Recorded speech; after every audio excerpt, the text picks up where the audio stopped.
Alexa, play Disruptive FM. You'd like to listen to Disruptive FM, right? Yes. Press play. He's the voice of the intersection of marketing, tech, and popular culture. Thinking is his commodity. DJ, data punk, stylish sock collector, and author of the book Disruptive Marketing. Jeffrey Colon is your host of Disruptive FM, the marketing podcast for eccentric minds.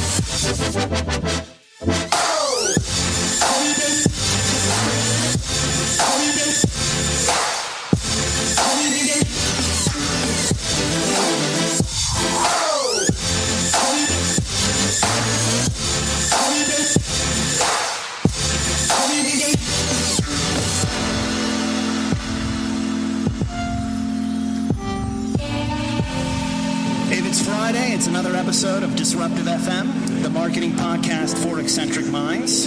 And we're here in Redmond Cafe number 4 on the campus of Microsoft. And we got a great episode today. We're not going to talk about marketing automation or digital transformation. I have a wonderful guest with me, Lauren Husum, and we're going to talk about fashion.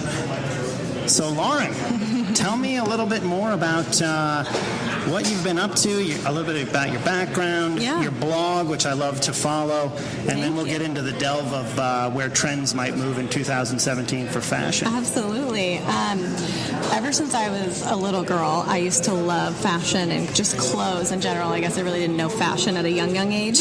But every weekend my mom would take me to either like Kmart, it could be any store, and I would be like, Mom, can I get a new shirt or can I get some pants or something? So I've always been a clothes guru. And then as I've gotten older, I've just gotten more into style and fashion. And so I decided, I started following some fashion bloggers, and I thought, gosh, that would be really cool. I would love to do something like that. And it was actually my husband who was like, you should do that. Like, we're doing that. You gotta do this. This is something that you love. This is a passion that you have. Let's do it. It's a fun hobby, you know? And so we launched Fiercely Charming back in April of 2015, and ever since it's just been an outlet for me to be creative and just do what I love on the side, and that's my story. And I say this is my pitch typically is I'm a content marketer by day and a fashion blogger by night, and I'm privileged to be able to bring both together in Fiercely Charming. And the goal with Fiercely Charming is really to empower women to wear whatever they feel comfortable in without breaking the bank. So. Nice. So, one of the things I love is it's sort of a side hustle for you. We know we're moving into this sort of do-it-yourself economy where people sort of do what they love, and a lot of us can do that because of the power of technology. But when we talk about technology, how does it intersect more with technology? Can you even make it in the fashion world without using platforms like Instagram now? I definitely don't know about that. I feel like Instagram plays such a big role in the fashion industry, especially now that there's such a saturated market for fashion bloggers specifically.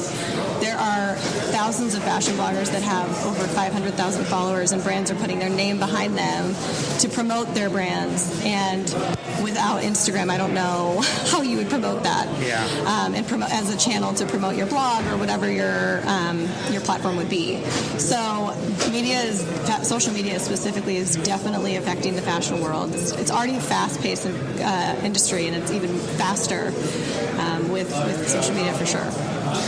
So we get into this fast world, fast fashion, fast technology. Are we ever going to reach a period where we slow down in fashion again? I'm thinking back to the era of my parents, and I'm sure your parents, where, you'd have a look that lasted maybe for a whole year. You would buy like a pair of sneakers that were really cool.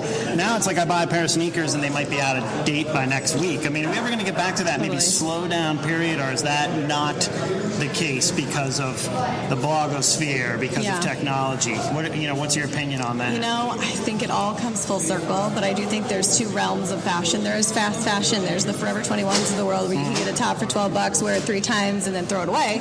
Probably because it doesn't, it washes out or something. It has no shape. Exactly. Or there's H&M, and there's Zara, and there's That's what I call fast fashion. Those are those stores where you can get something that's like in trend right then, and then it goes away and it has the next trend the next week.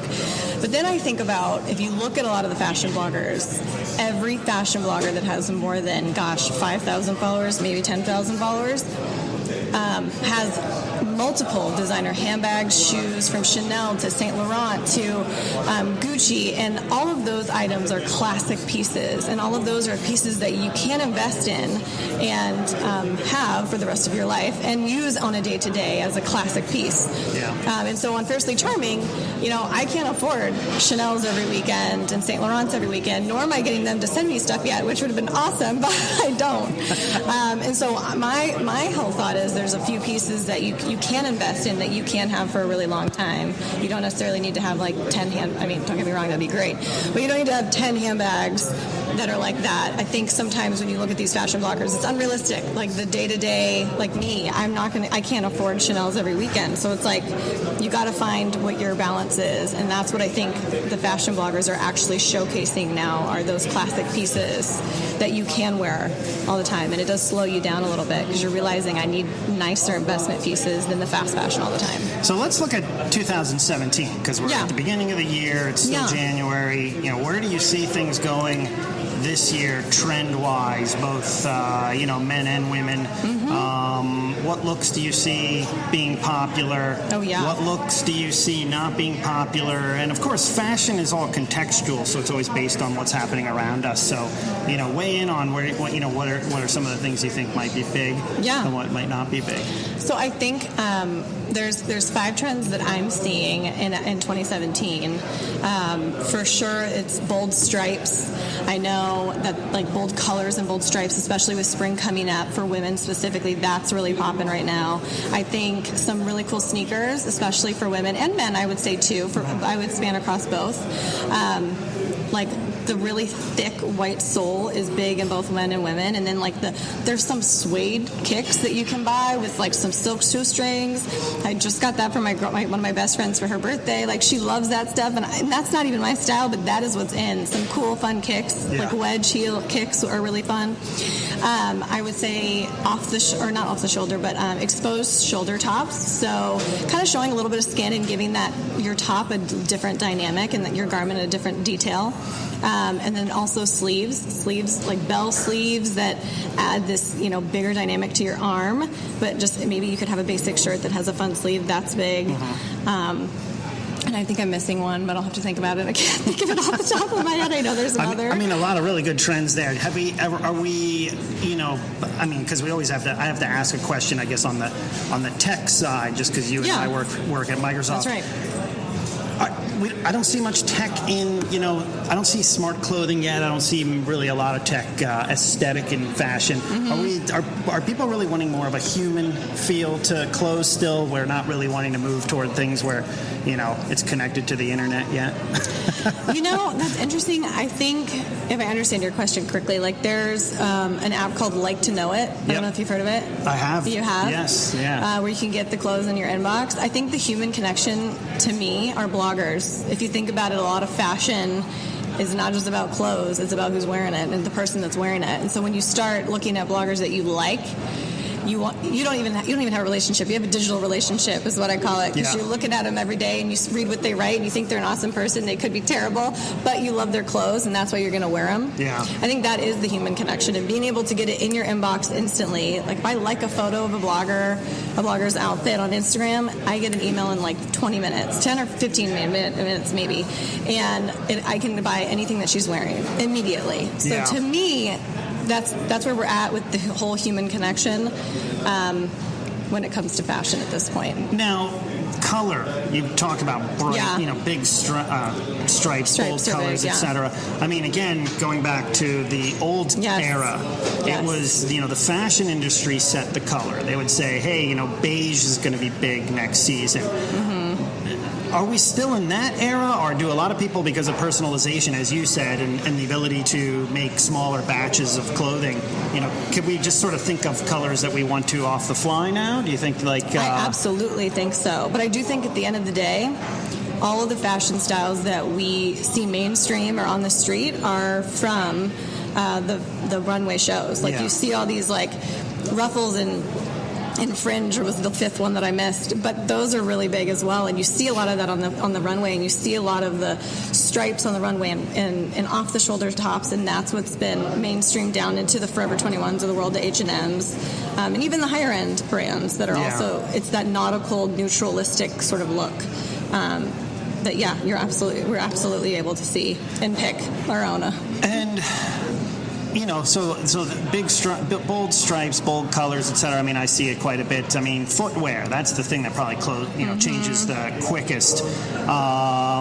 Where is that headed to? I see, buckles and pointy shoes being really big. What else can we see sort of in the footwear and accessory world? Something that I just saw recently, which was I'm not a fan of, but is big, especially for women, are these, I don't know if you've seen them on handbags, but they're the big puff like balls that you can attach to your handbag. It's sort of like a keychain. They have those on tennis shoes now, and to me, I'm like, but what's funny is I saw those and I was like, those are hideous. I would never wear those.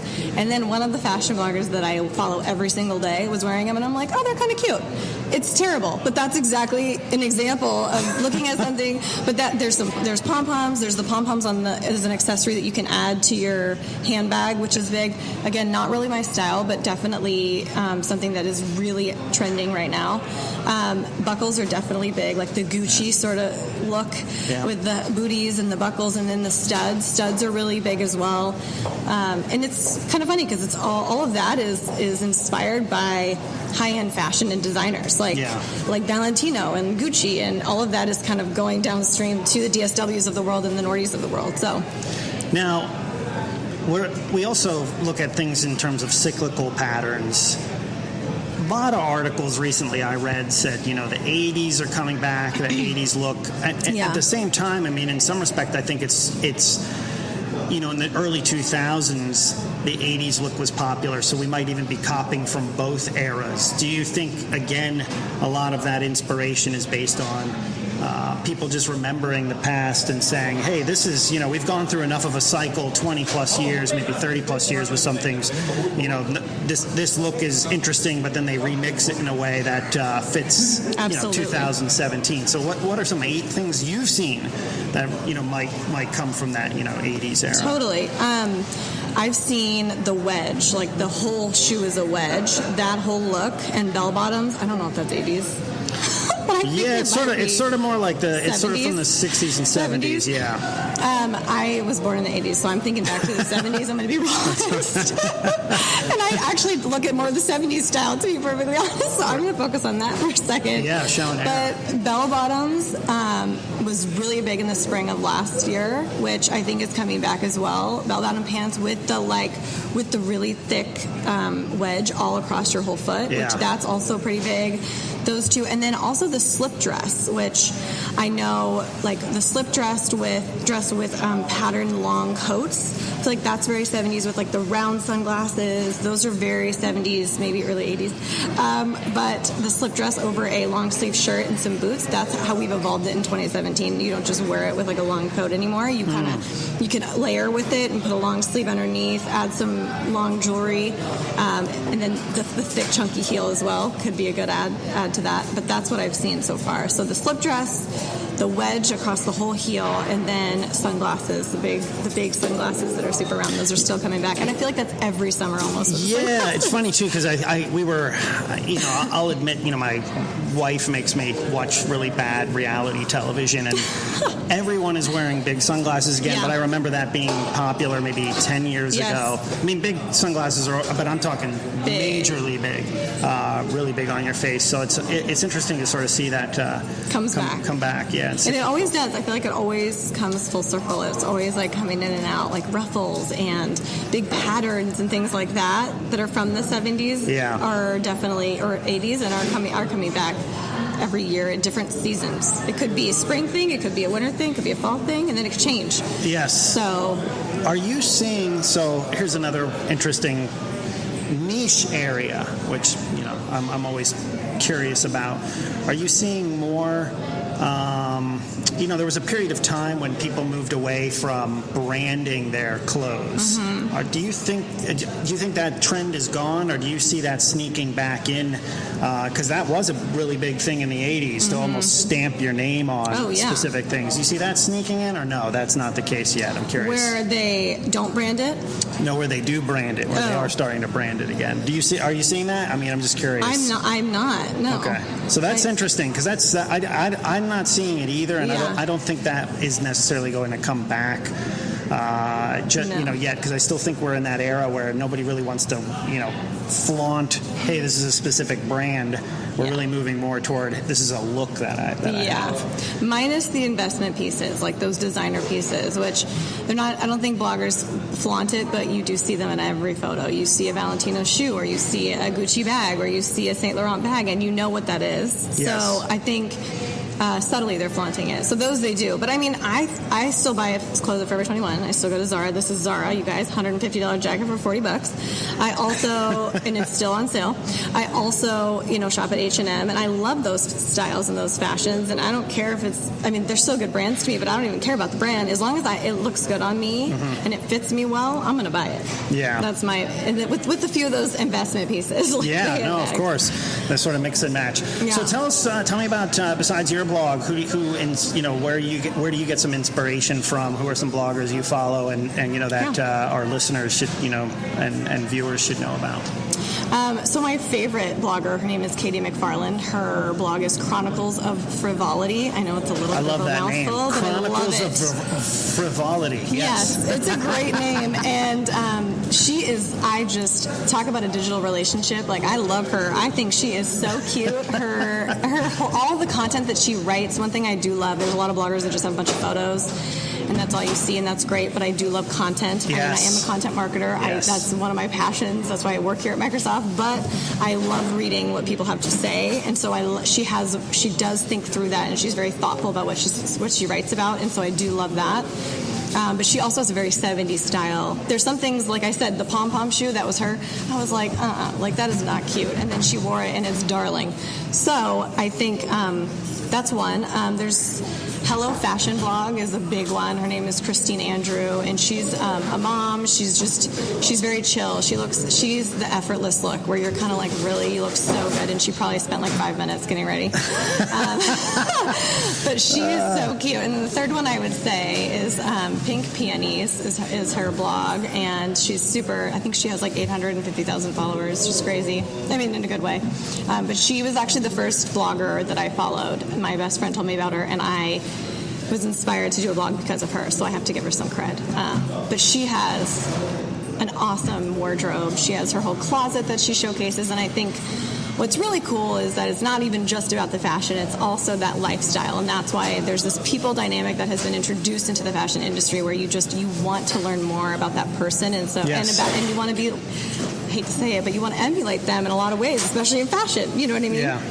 So. Yeah. Now, tell us a little bit about what what you're trying to do with your blog. I mean, the thing that I like about it is it's more niche oriented, very long tail, goes after a specific audience. I mean, again, really where fashion and I think commerce in general is moving, or influence in general is moving. So, tell us a little bit more about the things that you do on it and what you'd like to do with it, and promote it a little bit to to the listeners. I can do that. Okay. I'm actually terrible at this. You can ask my husband. He tells me to give my business. I have a little Fiercely Charming business card out, and I'm terrible at handing it out. I just feel weird, but I'm on this, so I'm going to do it. Self-promotion sometimes I think it makes all of us feel a little dirty. I don't want to do this. I'm like, you can do it, but I feel weird doing that. I know. But with Fiercely Charming, it's a niche to petite women. I'm only 5 foot. I wear heels pretty much every day, and if I'm not, you're going to look at me and be like, dang, girl, you're short. But which I get every day almost when I don't wear heels. It's definitely niche to petite women. I really focus on office style and weekend style, and I also bring in a little bit of lifestyle. I'm kind of trying that out this year. Had a birthday party for my dad where we had like a bartender. We made it sort of a fun type of party, and so kind of showcasing that in our house basically. So it's kind of like expanding a little bit into that lifestyle. But for 2017, You almost said fiscal year 17. Little Microsoft speak there. That's okay. Yeah. For 2017, I actually did a resolutions blog, and I actually have not written down resolutions in a couple of years, but I actually did, and I had 10, and one of them was about Fiercely Charming. I'm very type A. I'm like, I got to get followers, and I got to like expose my brand and get more reach and get partnerships and all of this stuff. And I kind of took a stance that, you know what, I love this. I just need to let it be. And so this year, I'm just exploring relationships that I do have. Jeff, for example, exploring other relationships with gals that have boutiques where we could partner together and promote each other and just help each other, women to women. And that means a lot to me, is being able to help other women.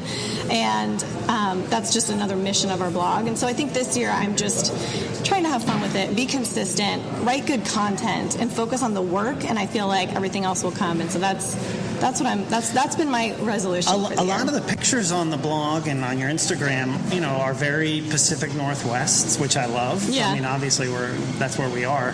Do you like a little bit of that edge because it's not coming off the runways of Milan, Paris, or New York? Totally. I love Seattle. I'm originally from New Orleans.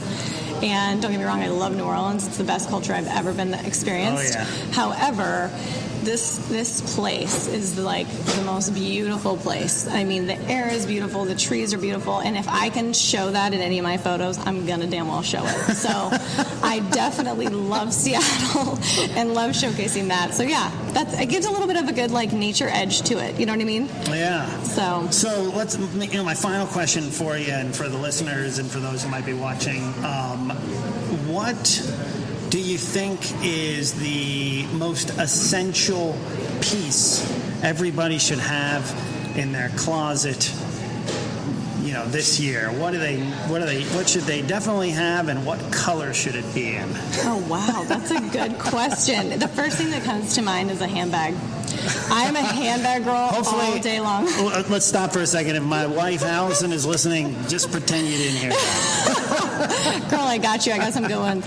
Actually, I just posted a blog post this week on the best handbags under $200. I've got like 6 of them that are really good, high-end, like nice handbags under $200. So check that out. But definitely a handbag, an everyday handbag that you can wear to work if you want, and you can either change it up by the way you wear it or hold it for your evening out. Good for a girl's night, good to throw your laptop in, make it smaller, you can have it just as an evening bag. I think there's a few I would list.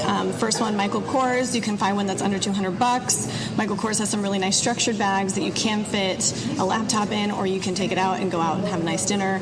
A second one, I would say, there's Longchamps is a really good brand. It's more nylon material, but it has a good detail to it. You can it looks a little bigger, but you can tuck it in and make it look smaller for an evening. And then the third one, which is a little more high-end, but it is my favorite, is a Saint Laurent. The Sac de Jour small Saint Laurent, I would say black. It goes with everything. You can throw your handbag in it. It's super structured. You can put it as a crossbody, and it is fine. So those 3, I would say, you should take a look at. I think that it gives you all price ranges. I think you can get a Michael Kors for $200, you get a Longchamp for $500, and a Saint Laurent's a little more. So I think that's what you need in your closet, is a new handbag. All right, so handbags, good things to note there. Lauren, thanks for joining us for a special episode of Disruptive FM. Thanks for all those who might be watching. We love to sort of experiment with media here, and it's fun to come from the different part of the Microsoft campus. Normally, we record this in my pretty boring, very sort of boring office, so to speak, where nobody's in it except myself and whoever else might be there. Yeah. Anyhow, glad to have you on board. The blog, again, is fiercelycharming.com. Very simple. And you can follow me on Instagram at Lauren_Husum, or just search Fiercely Charming. I'll be the first one that comes up. Awesome. Yeah, thank you so much, Jeff. Thank you, guys. No problem. Now we'll catch you next time. Thanks, everyone. You've been listening to Disruptive FM, the marketing podcast for eccentric minds. Follow us on Twitter at Disruptive FM, or check out our website, disruptivefm.net. This is the weekly marketing podcast for eccentric minds, broadcasting live from the campus of Microsoft in Redmond, Washington.